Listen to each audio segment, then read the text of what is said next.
Mon astuce de progression, ne pas oublier de prendre du plaisir. Le squash, c'est un jeu. Donc, ne pas oublier de prendre du plaisir, se donner à fond et ne pas avoir de regrets.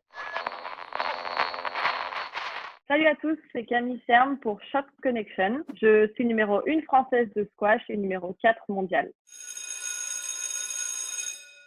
Je pense pas que j'avais des prédispositions physiquement ou techniquement. D'après mon entraîneur, c'est surtout mon écoute et ma compréhension de ce qu'il m'expliquait qui ont fait que j'ai progressé assez rapidement. La compréhension du jeu, c'est vraiment être à l'affût, lucide sur ce qui se passe sur le terrain, voir là où je marque les points, là où je les perds et rectifier le tir si ça ne le fait pas. Très jeune, j'ai eu un entraîneur physique. Ça a toujours été quelque chose qu'on a travaillé, justement, le fait de faire un effort physique et en fait y ajouter un exercice de précision. Lier les deux, ça entraîne le cerveau à pouvoir réagir en match, quoi.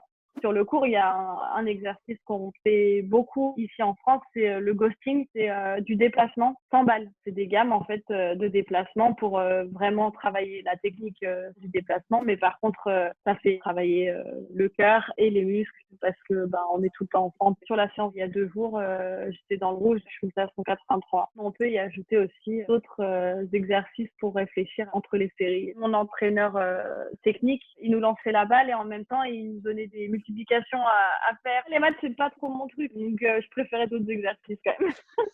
Je sais qu'on a quand même beaucoup axé sur le fait d'encaisser des échanges plus longs. Déjà, un échange qui dure 1 minute, c'est long au squash. Le temps de frappe est très court, hein, ça fait beaucoup d'échanges de balles. Après, en durée totale d'un match, moi, mon record, c'est 1h42.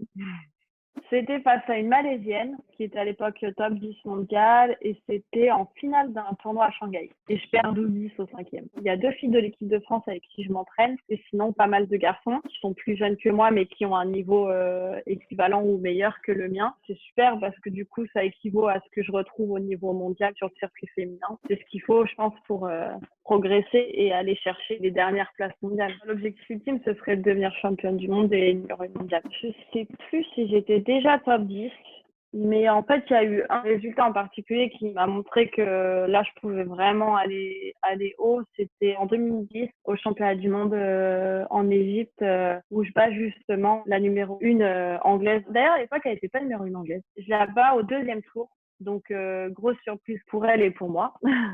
Et en quart de finale, je retrouve la numéro 2 mondiale et numéro 1 anglaise de l'époque. Et pareil, je gagne. Donc, très grosse surprise, j'arrive en demi-finale de ces championnats du monde. Alors que je n'étais pas du tout attendue à ce niveau-là. Du coup, ouais, ça m'a permis de rentrer dans le top 10. J'ai même été invitée à l'équipe télé à l'époque. Et là, je me suis dit que j'avais passé un petit cap. Plusieurs fois, en fait, j'avais eu des défaites serrées contre ces filles-là. Je n'avais pas réussi à les battre. Et là, j'avais passé un cap mental où je m'étais prouvé que je pouvais le faire. C'est pas parfait. Il y a encore des choses que je peux améliorer. Ma précision, il y a plein de balles où on se dit, mais c'est pas possible d'avoir ce niveau-là et d'être précise comme ça.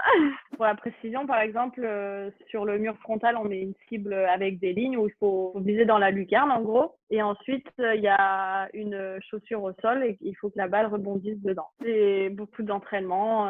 Il faut ajuster la technique à chaque fois. Alors là, mon bras était trop vite.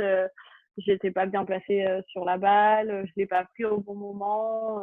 C'est quand même un sport où moi je trouve qui demande beaucoup de concentration parce que faut être fort physiquement mais aussi réfléchir où on doit mettre la balle, à quelle puissance. C'est vrai que des fois on a besoin de coupures. Un entraînement sur le terrain va rarement au-delà de 2 heures, plus de 2 heures, on peut plus en fait, on arrive à saturation. Je pense pas qu'il y ait de limite à cette progression parce que en fait le sport évolue tout le temps. Les limites sont toujours repoussées par des nouvelles joueuses, par des nouveaux types de jeux, par le fait qu'elles sont de plus en plus jeunes.